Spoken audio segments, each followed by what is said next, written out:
avanzar entonces en la presentación de los conceptos.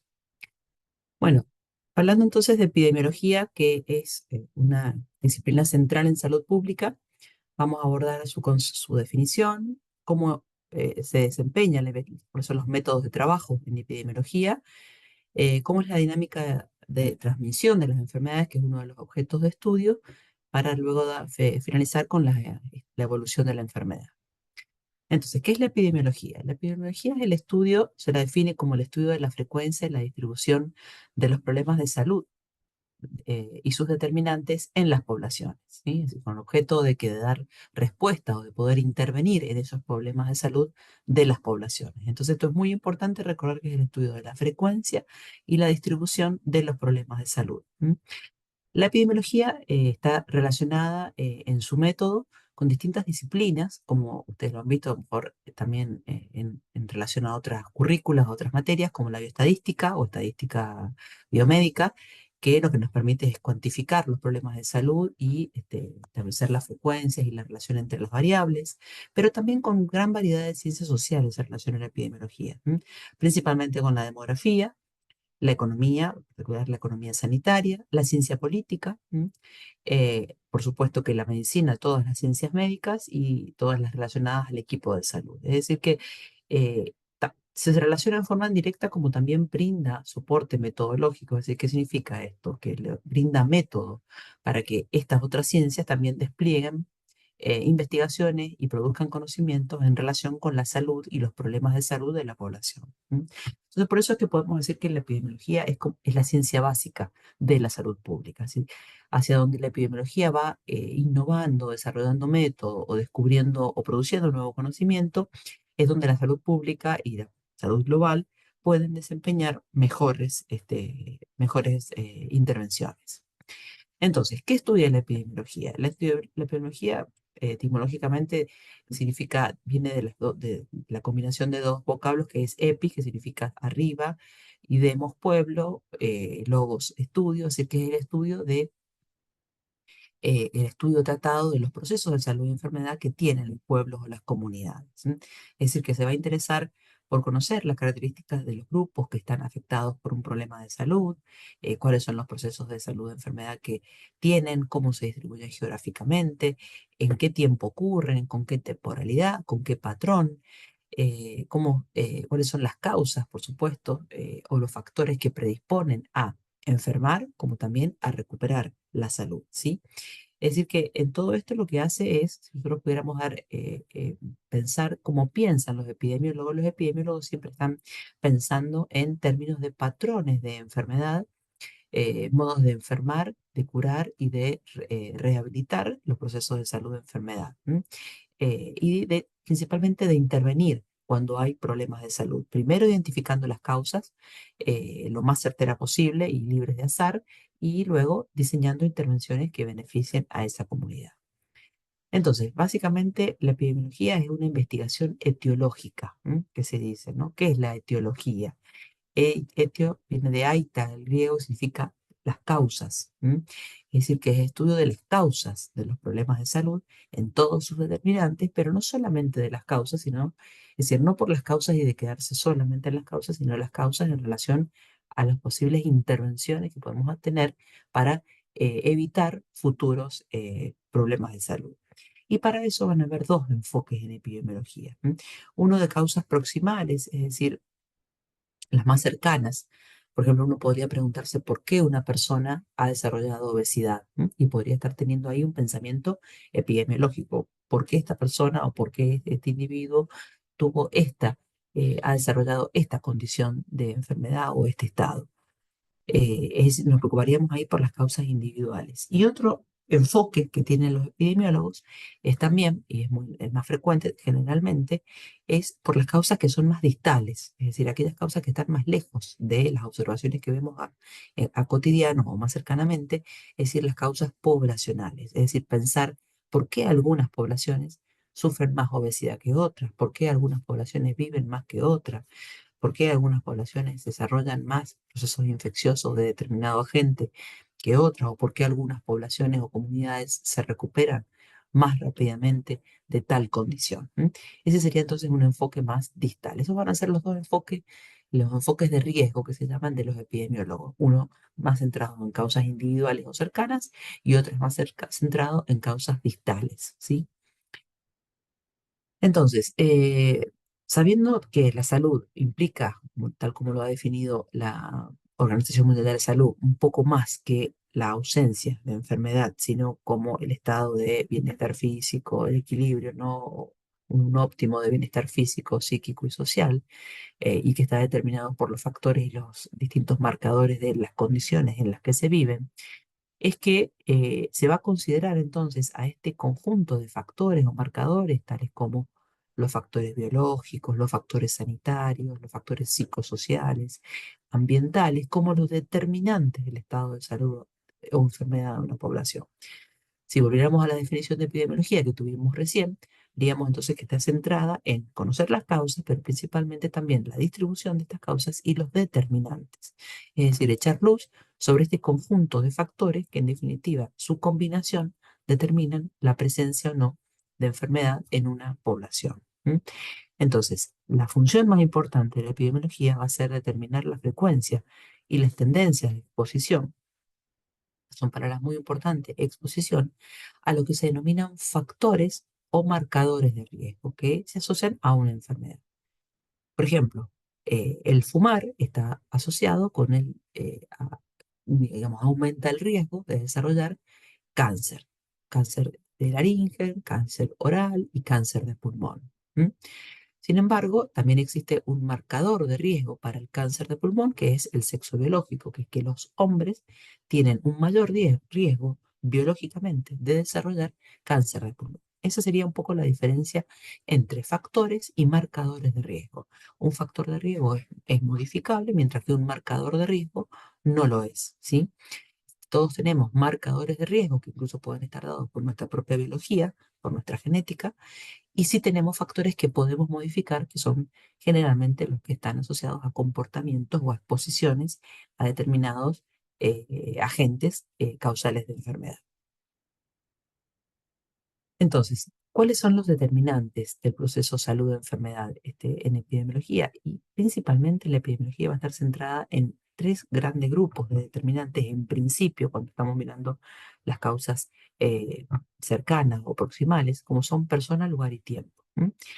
Los atributos o características de estos tres factores son los que van a determinar la aparición o no de un evento o un problema de salud. Por eso, cada vez que ustedes observen un problema de salud desconocido y quieran aplicar el método epidemiológico, necesariamente lo que tienen que hacer es pensar en estos tres determinantes: persona, lugar y tiempo. Eh, entonces, conocer y comprender a los eventos de salud o enfermedad que ocurran en una determinada población o comunidad requiere describir el contexto en que se producen, es decir, el lugar. Requieren conocer las características de estas personas, la edad, el sexo, la ocupación, el nivel socioeconómico, el nivel educativo, el tiempo en el que ocurrieron. Y eso nos va a permitir llegar mejor a las causas en que vamos a poder para caracterizar esta enfermedad. Ya vamos a ver enseguida más ejemplos acerca de esto. ¿Qué método? Entonces hemos hablado de la definición de la epidemiología, de su preocupación y su relación en realidad con otras disciplinas y su preocupación por determinar tanto las causas de la enfermedad como la distribución y los factores o marcadores de riesgo que condicionan la aparición de un proceso de enfermedad en la población. En este caso podemos estar hablando de epidemias, de pandemias, de brotes, de hechos aislados, ¿sí? Cualquier evento que ustedes piensen actualmente que sea un problema de salud, siempre considerando los problemas como problemas de salud pública. Y ahora vamos a abordar entonces cómo es digamos, qué método de trabajo, porque cualquier ciencia, lo que diferencia entonces a cualquier ciencia de algo que no es ciencia o que es pseudociencia, ¿cuál es? Justamente que tiene un método. ¿Y qué es un método? Es una serie de pasos que deben seguirse, que deben respetarse para poder llegar a un conocimiento que sea certero y que esté libre de errores, de malas presunciones. Entonces, los tres métodos que tiene la epidemiología básicamente la organizan en epidemiología descriptiva, el método descriptivo, el método analítico y el método experimental, es decir, el experimento. ¿M? Em, Veamos entonces, la epidemiología descriptiva, ¿qué va a utilizar? Bueno, lo que va a caracterizar entonces el método descriptivo va a ser organizar, resumir y reunir los datos acerca de los eventos de enfermedad o los problemas de salud.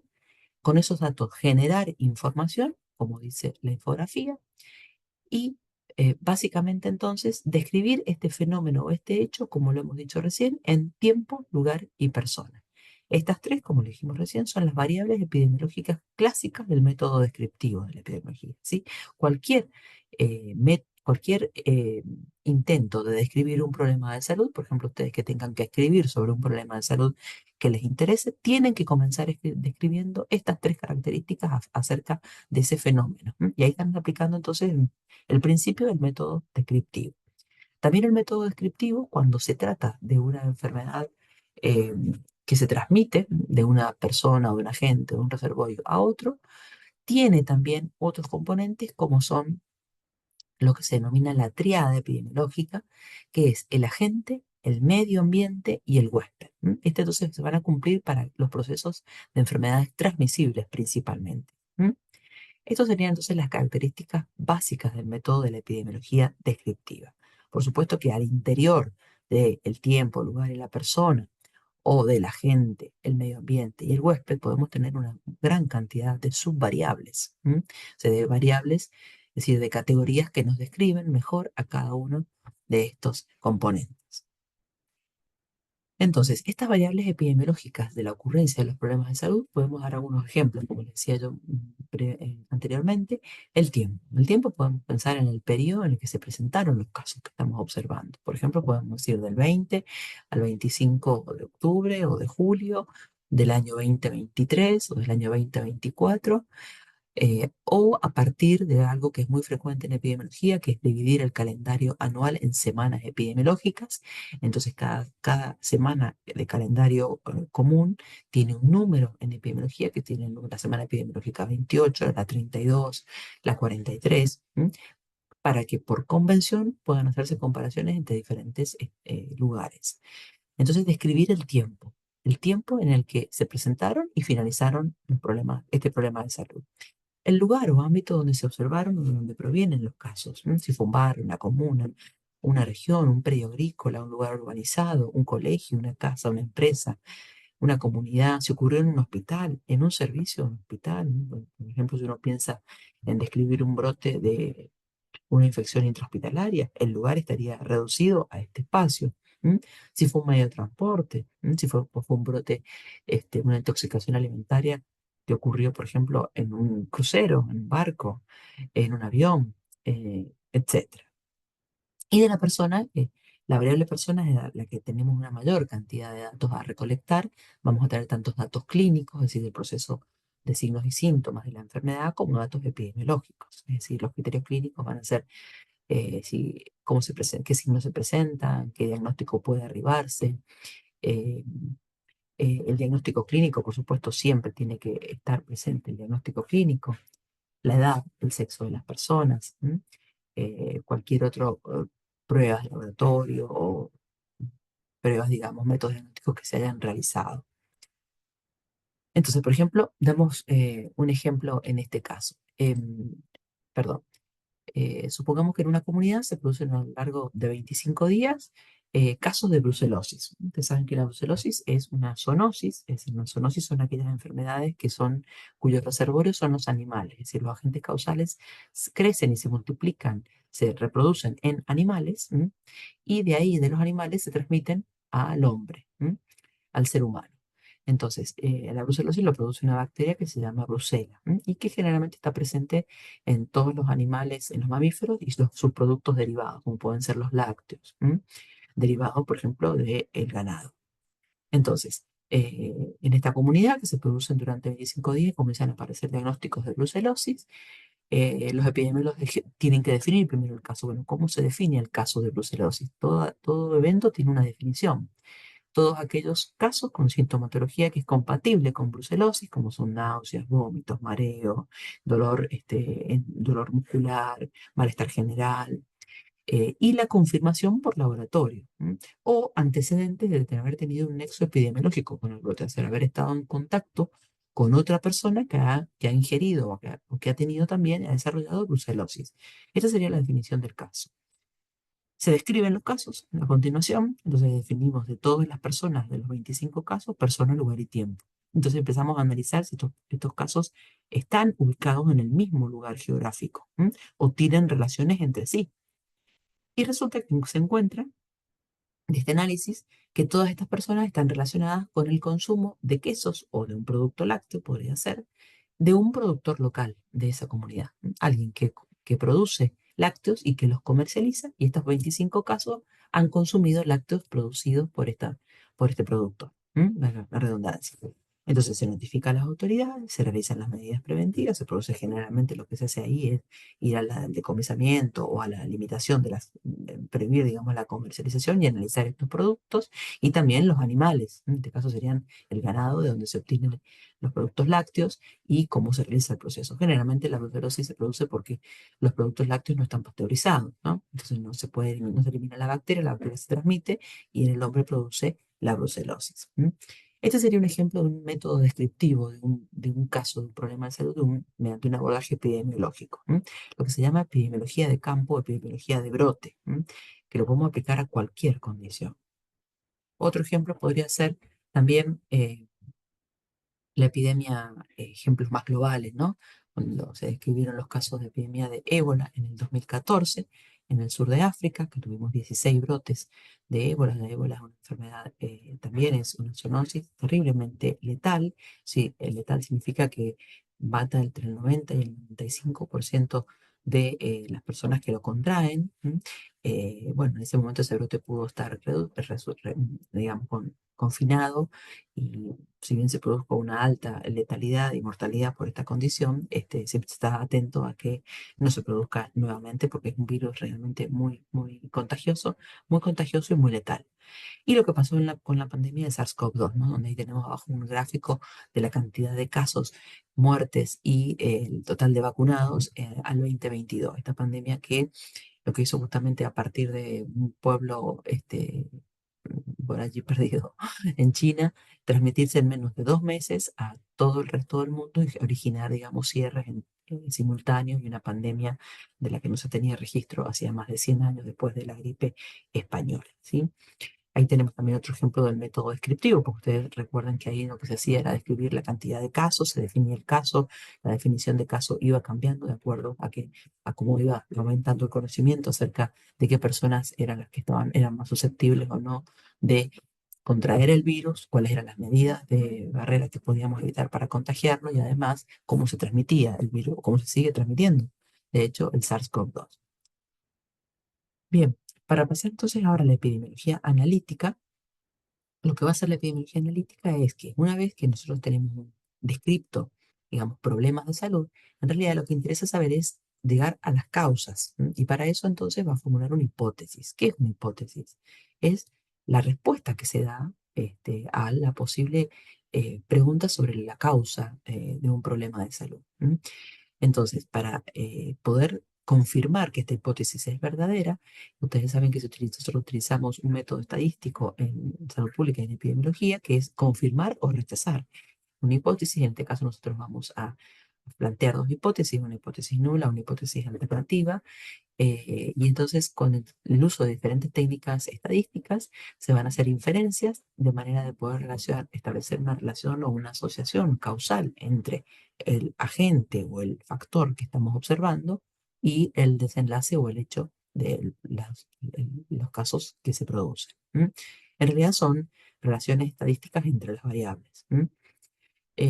Este método, entonces, el método analítico se va a utilizar mediante estudios analíticos observacionales, que van a analizar la relación que existe entre la ocurrencia de la enfermedad y la exposición a determinados factores de protección o factores de riesgo entre diferentes grupos. Este método es muy importante en epidemiología. La mayoría del conocimiento epidemiológico que existe actualmente proviene de estudios observacionales denominados estudios de cohortes o estudios de casos de control, de los cuales hay una gran una gran variedad, digamos, en cuanto al diseño de estos estudios, y lo que nos permiten es relacionar la exposición a un factor y la producción de enfermedad. Por ejemplo, ahora se encuentra también en estudio la posible relación entre virus y enfermedades neurodegenerativas como el Alzheimer, como la esclerosis lateral amiotrófica, o la relación que pueda existir. Siempre está muy en estudio, o hay muchas líneas de investigación, mejor dicho, entre los virus y las enfermedades crónicas neurodegenerativas, como varias líneas más, por supuesto, o virus y la producción de cáncer. Entonces, los orígenes de la epidemiología analítica pueden encontrarse a partir de la década del 50, de un estudio epidemiológico que fue muy famoso, que se realizó en Reino Unido por dos médicos británicos que pasaron a la historia, justamente Richard Doll y Austin Hill, que estudiando a más de 4.000 personas, ellos pudieron demostrar la irrefutable relación estadística que existía entre consumir tabaco y desarrollar cáncer de pulmón. Es el famoso estudio de Doll y Hill, que entre otras cosas sentaron las bases de la epidemiología analítica y de la causalidad en epidemiología, o sea, cuáles son las premisas que deben cumplirse para establecer de que un agente o un factor o una exposición es causante de una enfermedad. Imagínense que para que la medicina llegue a esa instancia se necesitan varios estudios y bueno, en este caso este estudio demostró eso. Para ello los investigadores tomaron datos de las personas que fumaron y de las que no fumaron, hicieron dos grupos y todas las variables que se iban produciendo, o sea, todos los eventos que se iban produciendo en ambos grupos, los mismos eventos en los dos grupos, a lo largo de muchos años. Una vez que describieron los problemas, pudieron plantear la hipótesis, por supuesto, primero los describieron y luego probaron esa hipótesis mediante un estudio de tipo analítico. Para eso entonces pudieron llegar a hacer una inferencia, es decir, la relación causal, que eso es uno de los mayores intereses de la epidemiología, poder establecer relaciones causales entre las variables. Esto se logra entonces mediante los estudios analíticos observacionales o mediante la epidemiología analítica. Ustedes pueden buscar luego cuando nosotros cuando veamos estudios de investigación o si tienen algún tema que les resulta de interés, poder buscar un estudio analítico observacional sobre este agente o factor y poder interiorizarse y ver cómo es el método de estudio, ¿sí? Bueno, entonces, lo importante acá es que la epidemiología permite abordar un problema de salud y lo puede calificar de esta manera leve, moderado o grave, puede conocer las causas de ese problema a la cual se llega a través de investigaciones epidemiológicas que pueden empezar en principio descriptivas, pero luego sí que necesitan pasar por el método analítico y a veces hasta por el método experimental cuando se trata de diseñar una nueva intervención. Y para comprender ese problema, entonces, es necesario siempre contextualizar el problema de salud, es decir, no es lo mismo un evento, un problema de salud que se produzca en un contexto geográfico que en otro distinto, más en este mundo tan dispar que vivimos con tantas desigualdades, y luego para poder establecer entonces las características de este problema de salud.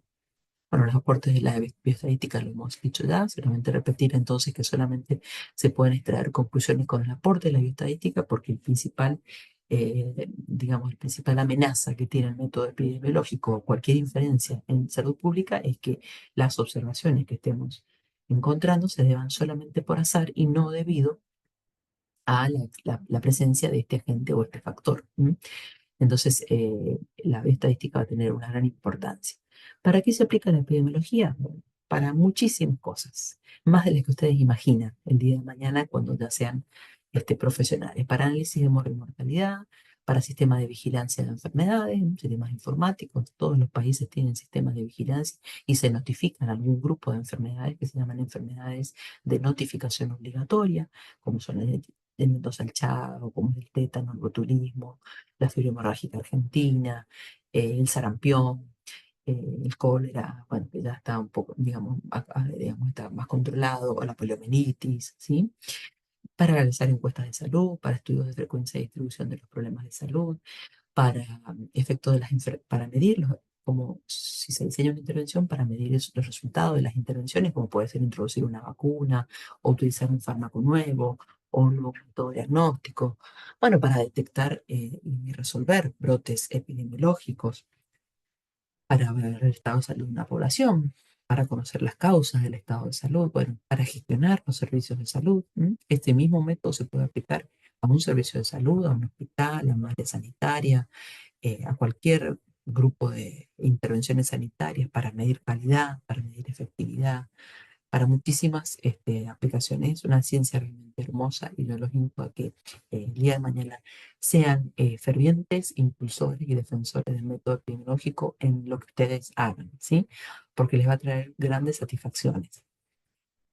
Entonces, la última parte de acá es analizar cómo se transmite la enfermedad, ¿m? Porque también desde la epidemiología poder describir. Habíamos dicho entonces que la triada ecológica de la enfermedad estaba, que es la triada ecológica, es decir, cuando se transmite la enfermedad, pensar en la gente, en el huésped y en el ambiente. De estos tres variables, digamos, van a surgir el equilibrio de estos tres factores, digamos, es que no se producen la enfermedad. Pero cuando este triángulo se desequilibra, aparecen entonces los problemas de salud cuando las enfermedades son enfermedades que se transmiten.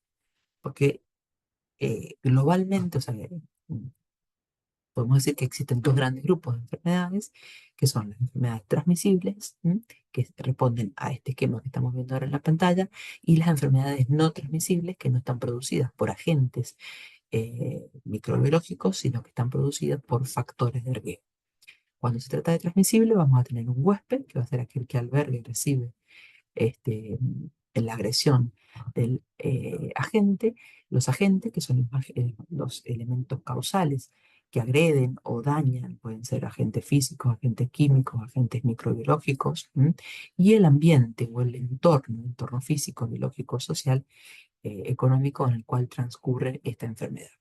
Estas enfermedades transmisibles entonces son aquellas que precisan de la existencia de un agente causal, ¿m? Vivo, ¿m? Porque ya dijimos que agentes causales también pueden haber agentes químicos, ¿no? Como puede ser un tóxico químico, o agentes físicos, como puede ser la radiación electromagnética, que desencadenan una respuesta orgánica. Y ese agente entonces va a ser un agente vivo, va a ser un agente comunicable. La enfermedad transmisible no equivale siempre a infecciosa, ¿m? Porque podemos tener algunas como la pediculosis, las sarnas, que son transmisibles, pero no generan respuesta infecciosa, es decir, respuesta inmunológica en el ser humano. eh, Hay agentes que se transmiten de persona en persona, pero entre huésped y huésped, huésped humano, pero que no desencadenan la enfermedad, como es el caso del estreptococo beta hemolítico, del cual todos estamos colonizados, por así decirlo, y tenemos cierta inmunidad. Y las enfermedades transmisibles han ido disminuyendo en la evolución histórica, pero sí que tenemos nuevas enfermedades transmisibles que se llaman emergentes o reemergentes. Las emergentes son las nuevas. El SARS-CoV-2 es una enfermedad transmisible emergente. ¿Por qué? Porque no era conocida. Es un nuevo virus que se transmitió de los animales a los seres humanos, según las teorías que existen, y entonces esta es una enfermedad emergente. Y después tenemos las retransmisibles reemergentes, como por ejemplo el sarampión, producto de la baja tasa de vacunación entre algunas comunidades que ha hecho que el virus vuelva a estar presente y a transmitirse, perdón, entre las personas. Entonces, ¿qué esquema siguen las enfermedades transmisibles? De la gente, este agente, que es un agente vivo, puede pasar de un reservorio o una fuente y tener un mecanismo de transmisión al huésped potencial. Entonces, para que el agente llegue al huésped potencial, que sería desde el agente, acá marcado, al huésped potencial, tiene que haber un mecanismo de transmisión, una puerta de salida, generalmente una puerta de entrada, y el agente puede estar en un reservorio, que es el hábitat natural que va a tener este agente infeccioso, donde se reproduce, donde crece. Ese reservorio puede ser un reservorio humano o puede ser, por ejemplo, una persona, por ejemplo, una persona que tiene COVID, una persona que tiene gripe, o una persona que tiene virus, digamos, cualquier virus, ¿no? Un enterovirus. Entonces es un portador que puede ser portador o enfermo, o sea, puede tener signos y síntomas o no, y puede ser, o si no, puede ser una fuente. ¿Qué es una fuente? Una fuente es un elemento que es inanimado, donde este agente puede estar. Por ejemplo, el caso de la Clostridium botulinum en algunos alimentos, como por ejemplo la miel, o el tétano, la bacteria del tétano que puede estar en el medio ambiente, ¿no? O en algún alimento. desde ahí, desde esa fuente, pueda transmitirse entonces hasta el huésped. Eh, entonces, la fuente de infección, la vía de transmisión, vamos a ver ahora cuáles son los mecanismos de transmisión. Estos mecanismos entonces de transmisión pueden ser, este agente puede transmitirse en forma directa o en forma indirecta. Cuando pensamos en transmisión directa, puede ser inmediata, por ejemplo, a través de gotitas de flush, ¿no? Un estornudo, tormentas de flush, o flush de una persona hacia otra que tiene un virus respiratorio, transmite en forma directa, que era el ejemplo del SARS, del COVID, el mecanismo de contagio, ¿no? El mecanismo de transmisión de una persona a otra.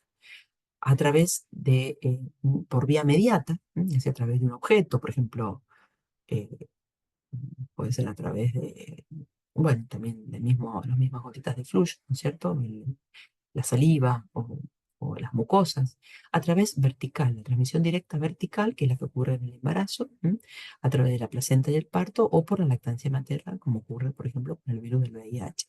El virus del VIH se transmite en forma, tiene una transmisión directa, vertical, eh, tanto por la placenta durante el parto o por la lactancia materna, o el tétanos neonatal también, que tiene una transmisión en forma directa, vertical, en el momento del parto. ¿M? Y después la transmisión indirecta, que puede ser por fomite, por objetos inanimados, por vectores, es decir, animales que transmiten en forma activa o pasiva la enfermedad, como en el caso de los vectores, los insectos, ¿no? El caso del dengue, que tenemos más frecuente ahora en Sudamérica, o por el agua o los alimentos. Una transmisión indirecta por los alimentos, típica de las intoxicaciones alimentarias, y por el agua, típica de todos los virus, como el virus de la hepatitis, todos los enterovirus, ¿sí? Entonces, dos grandes mecanismos de transmisión, directa o indirecta. El huésped, entonces, para que el huésped sea susceptible y se afecte, tiene que tener algunas características como factores como a veces la edad o el grado de exposición o su estado inmunitario, y que lo hagan o que influyan estos para hacerlo vulnerable. Ese es un huésped susceptible, perdón, vulnerable. Y recordar entonces que los eslabones de esta cadena de transmisión son el reservorio, la fuente o el portador. El portador es un individuo que puede estar enfermo o no, o sea, con signos y síntomas o no, y un mecanismo de transmisión que es directo o indirecto. Ya hablamos recién de lo que era reservorio, fuente o portador. Ustedes van a tener las placas el resumen disponible para después poder leerlo, y también los apuntes y los artículos. Y el mecanismo de transmisión, que también hablamos recién entonces, que facilitan, lo que hacen justamente es facilitar el contacto de la gente con el sujeto receptor. Bueno, hablando entonces también de estas enfermedades transmisibles, justamente lo que caracteriza las enfermedades, o lo que es dentro de una de las características de la epidemiología, es el concepto de epidemia, brote y endemia. Existe un concepto previo para explicarlo, que es el de corredor endémico. ¿Qué es el corredor endémico? Esto lo utiliza mucho los epidemiólogos y la epidemiología para describir la tendencia natural que tiene una enfermedad, es decir, el número de casos esperados de una condición en un tiempo determinado. En realidad, un corredor endémico posee un límite superior y un límite inferior de casos. Es una frecuencia esperada. En realidad, un corredor endémico son la cantidad de casos estables que existe para una condición. Por ejemplo, el corredor endémico para la gripe, el corredor endémico para las enterocolitis, el corredor endémico para el virus sincitial respiratorio en determinados grupos etarios. ¿Y qué sucede entonces? Ahí viene el concepto de epidemia o brote. Se habla de epidemia cuando el número de casos que se disparan o que se presentan en un determinado lugar y tiempo supera los límites del corredor endémico, es decir, supera los casos esperados. ¿Por qué siempre hay un corredor endémico? Porque siempre ninguna condición, ninguna enfermedad transmisible está totalmente eh, eliminada. Dado que son agentes causales vivos, estos tienen mecanismos de reproducción y de resistencia que los hace que sigan produciendo casos. Pero estamos en presencia de un brote, una epidemia, cuando se aumentan estos casos esperados. Y una endemia son los números de casos de una enfermedad que se mantienen estables en un tiempo y en lugar. Es decir, casi que la endemia, digamos, es digamos, la traducción del concepto de corredor endémico a un determinado número constante de casos. Por ejemplo, las enfermedades endémicas que hay en distintas provincias, transmisibles, como el caso de el Chagas en Mendoza, ¿no? Que es endémico. Siempre tenemos un número constante de casos, aunque a veces tenemos episodios epidémicos o brotes, o que a veces las endemias superan los corredores endémicos. Acá lo ven ustedes mejor, en este gráfico. El corredor endémico se representa entonces eh, en el año calendario, ¿m? Y en el eje de las Y, los casos. Por eso es un gráfico, una distribución de frecuencia. Tenemos una zona de seguridad, que sería también relacionado con lo que es el concepto de endemia, una zona de alerta y una zona epidémica. Y una zona de éxito, así donde los casos están controlados. Eso se realiza para todas las enfermedades transmisibles, sobre todo para las de notificación obligatoria.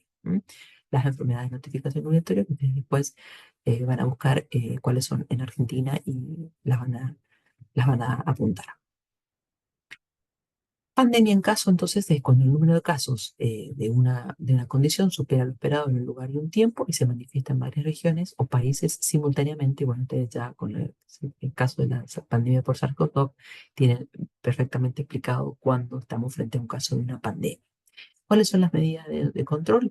El aislamiento, la notificación, la vigilancia epidemiológica y la inmunización. Muy importante, si hay una vacuna, entonces poder utilizarlo. Que hay algún adelanto de cuáles son las enfermedades de notificación obligatoria. Chagas, fiebre amarilla, cólera, fiebre hemorrágica argentina, hantavirus, cuyos reservorios son los ratones, los roedores, el tétanos, la tuberculosis. ¿Cuáles son las principales transmisibles en Argentina? Las enfermedades respiratorias altas, como la gripe, perdón, el virus sincitial respiratorio, el adenovirus, el dengue, transmitida entonces cuyo reservorio es el Aedes aegypti, el VIH-Sida, la fiebre hemorrágica argentina, las hepatitis, la meningoencefalitis, y las diarreas por rotavirus, enterovirus, salmonella y Escherichia coli. Hay provincias que son endémicas de Escherichia coli, así que eso también es muy importante. Bueno, finalmente entonces, para acá, fíjense cómo cambiaron los patrones de salud poblacional en el mundo. Si la epidemiología no se mantiene constante, las poblaciones, así como la demografía, explica que hay cambios, lo que se llamaba la transición demográfica, por lo cual una población pasaba a tener de altas tasas de natalidad y altas de mortalidad a bajas tasas de mortalidad y bajas tasas de natalidad. Recuerden que se explicó eso en el concepto de transición demográfica, cambia el tipo de pirámide, ¿no? Las pirámides tienden a ser regresivas. Lo mismo ocurre con los procesos de salud y enfermedad. Fíjense, en el año 1900 la principal causa de muerte por cada 100.000 habitantes era la neumonía y la gripe, la tuberculosis, la diarrea. Y en tercer o cuarto lugar, las enfermedades no transmisibles como las cardíacas, las enfermedades cardiovasculares, y los accidentes. Sin embargo, a partir del siglo XIX y siglo XX, ya estamos, la principal causa de muerte son las enfermedades cardiovasculares, el cáncer, las enfermedades respiratorias y los accidentes. Bueno, las enfermedades transmisibles hacen estos picos de reaparición y de brotes epidémicos o pandémicos, como hemos tenido en estos últimos años, pero la gran preocupación está hoy sobre las enfermedades crónicas y la relación que existe entre algunos virus y algunos agentes microbiológicos y la producción a largo plazo de enfermedades crónicas. Que algo de eso también hay muchas líneas de investigación sobre virus que se terminan ocasionando alteraciones genéticas en las células que producen finalmente cáncer. Entonces, así como evolucionan las poblaciones, así como evoluciona el modo de enfermar de una población, evoluciona también la epidemiología, ¿no? También primero estaba centrada en los procesos infecciosos, en las epidemias, las grandes epidemias, como la epidemia de cólera en el año 1800 en Londres, las distintas epidemias de gripe, las epidemias de poliomielitis, que azotaron el mundo, las epidemias de sarampión, de viruela, de peste bubónica, de la Edad Media, que mataban a millones de personas. Luego se centró en la medicina preventiva, en desarrollar un método preventivo, ahora voy a hablar eso brevemente. Ahora se centra está más enfocada en los procesos crónicos. También evolucionó hacia la intención de explicar y mejorar el sistema de salud y las decisiones clínicas que se toman con el abordaje del método epidemiológico. Y finalmente la salud global y las desigualdades en salud que mencionamos en las primeras clases. Estas son las fases entonces de los periodos de la transmisión de la enfermedad: periodo de incubación, un periodo prodrómico donde combinamos signos y síntomas, y el periodo clínico de una enfermedad es donde ya aparecen signos y síntomas característicos de esa enfermedad. Entonces, puede estar en un periodo de incubación de una gripe y no tener, ni estar eh, eh, enterado, un periodo prodrómico donde aparecen algunas señales y un periodo clínico donde ya está manifiesta la enfermedad, tanto a nivel de signos y síntomas eh, y a nivel, por ejemplo, de laboratorio. Entonces, ven ustedes que son muchas las áreas que tiene la epidemiología, no podríamos en una sola, con dos, tres encuentros resumir todo, porque esto es motivo de maestrías, doctorados y muchas líneas de investigación, pero en salud pública es muy importante conocer de epidemiología. ¿M? Entonces, otra de las preocupaciones que tiene la epidemiología es poder desarrollar, o sea, conocer las causas, los determinantes y la distribución de los problemas de salud y enfermedad, pero también diseñar ¿qué? Un método de prevención. ¿M? Entonces, la prevención es central en la epidemiología y casi que gracias a los desarrollos metodológicos de la epidemiología se ha logrado eh, disponer de medidas preventivas. ¿M? La prevención se relaciona en realidad con la historia natural de la enfermedad. ¿M?